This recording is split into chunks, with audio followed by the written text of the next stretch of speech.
few years ago, there was a popular book called Die with Zero, Getting the Most from Your Money and Your Life by Bill Perkins.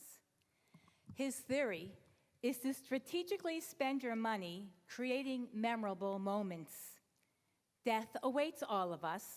Therefore, use your money to focus on the life you have now.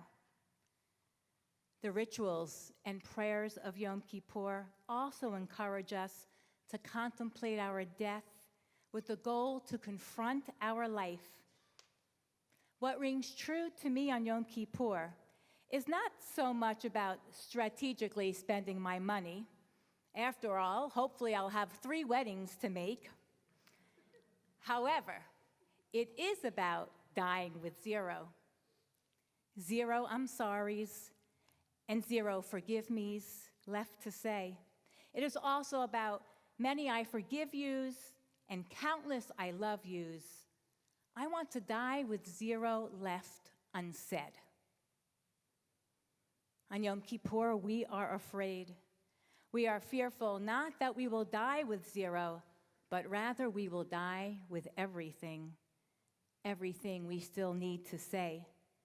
Everything we still need to hear, and the hurts that need to be healed.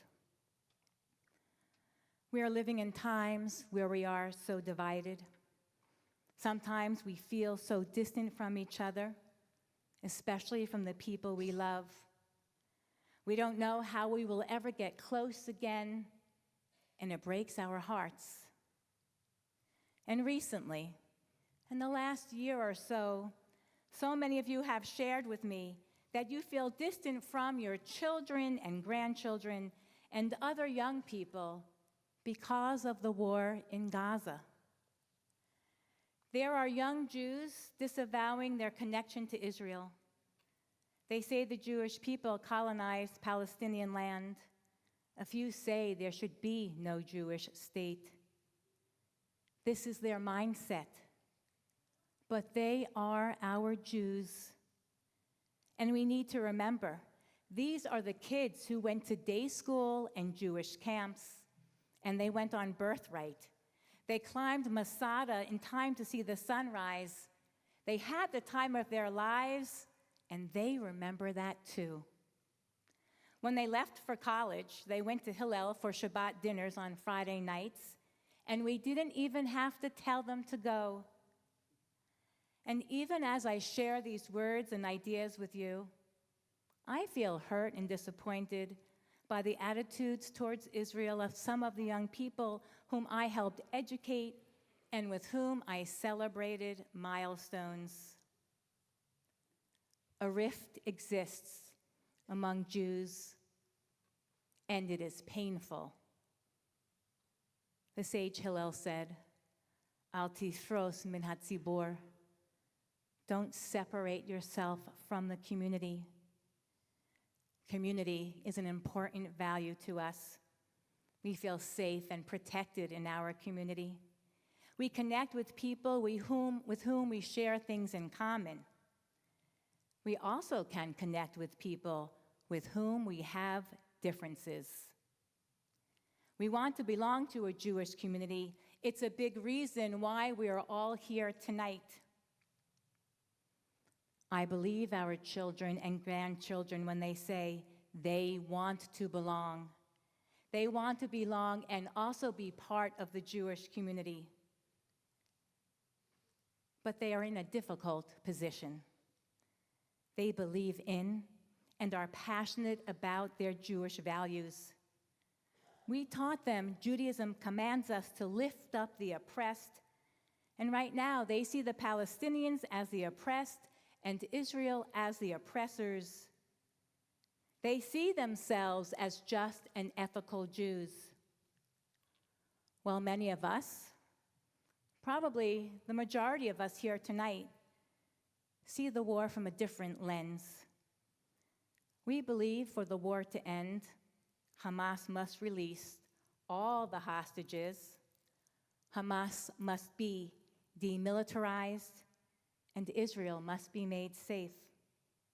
Do you know, for the first time in my life, I was told I was right-wing for having these goals. But shared values help transcend differences.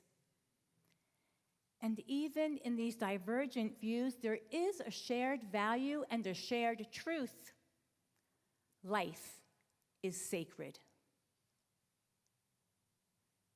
There is a very severe section in Deuteronomy known as the wayward son. In short, parents whose relationship with their son seems to be fractured and beyond repair bring their stubborn and rebellious son to the elders of the town. If the elders find he is stubborn and rebellious, a drunk and a glutton, he is to be stoned to death. Rabbi Shimon bar Yochai in the Talmud found this law so harsh that he concluded there never was and never will be a stubborn and rebellious son. The requirements for a guilty judgment were so stringent that they could never be met, making this law an instructive tool, for there is a way for the hearts of the parents and the heart of the son to be healed.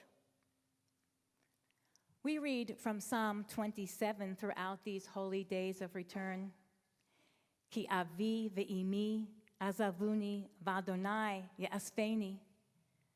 Though my father and mother reject me, Adonai will take me in.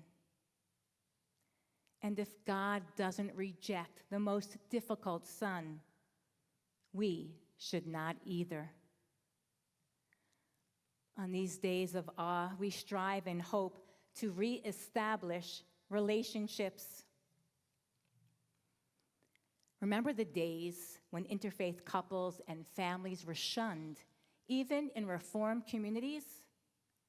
Eventually, we invited them in because we believed then, and we still do, that we shared enough in common that we could all be included in the Jewish community. When Reformed Judaism adopted the policy of patrilineal descent, which accepts Jewish children born to a Jewish father and non-Jewish mother, we broke with tradition. But we also broadened our tent, and we must do it again. The prophet Isaiah said, Harchivi mekom ohalech, enlarge the site of your tent, extend the size of your dwelling, do not hold back. The Talmud scholar Rabbi Dean Steinsaltz explains the meaning of this passage. Open up the sides of the tent, spread out the cloth and the ropes to receive your many children. Do not hold back. Abraham modeled a wider tent, an open tent. He lifted the sides of his tent on all four sides so he could see people coming from all directions and welcome them in. When we widen our tent, it doesn't mean we need to agree with everyone. I know right now we don't all agree with each other. We hold different political beliefs. We hold different social ideas. Not everyone here practices Judaism the same or believes in God the same way. We have different parenting styles. We have different work styles and a wide variety of mahjong rules. And yet, here we are. We have agreed to treat each other civilly and respectfully. In my 7th grade Monday Night High class, the students created a code of conduct, a brit, a covenant. Of course, they included treating each other respectfully. They're pretty smart. They know what I want them to say. But they also surprised me when they added, don't judge another student's answers or questions. Teens can be quick to be mean and dismissive. They may know better, but it is difficult for them to control their impulse that impulse to blurt out something and say something nasty, frequently to the detriment and hurt feelings of another student. When I call them out for this behavior, they will sometimes look at me, actually bewildered. They hadn't even realized what they had said. More than us holding our tongue and being civil to one another, the most genuine way to bring people back into a community and back into a relationship is to listen to their narrative.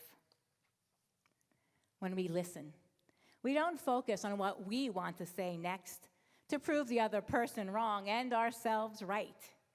Rather, we intend to be open enough to hear their story. And if my story doesn't align with their story, or if my story contradicts their story, it is hard for me to be quiet and listen and not correct them. But when you share your story and you listen to another person's story, you are not involved in a debate. I am not involved in a debate. Debates want a winner and a loser, but one's own unique story is theirs alone. Widening our tent is challenging because we still may believe the people we welcome in are wrong, but they are our Jews. And even though it is Yom Kippur, we cannot force an apology or forgiveness. In fact, I can include in my Jewish community a Jew who I think is wrong, who has not apologized to me for a wrong I think they have committed, and who I have not forgiven. Guess what? They too, by the way, can feel the same about me. They might think I am wrong, I need to apologize, and that I need to be forgiven. I am not ready to be the guard blocking the way of entry, the way back for the children and grandchildren of our Jewish community. Not even God does that. In Unatana Tokef, we declare, "You are everything we praise you for, slow to anger, quick to forgive. You do not wish the death of sinners, but urge them to return from their ways and live. Until the day of death, you wait for them. You accept them at once if they return. Since you created us, you know our impulses. We are but flesh and blood." Tonight, we are reminded by what we wear, by the things that we abstain from tomorrow.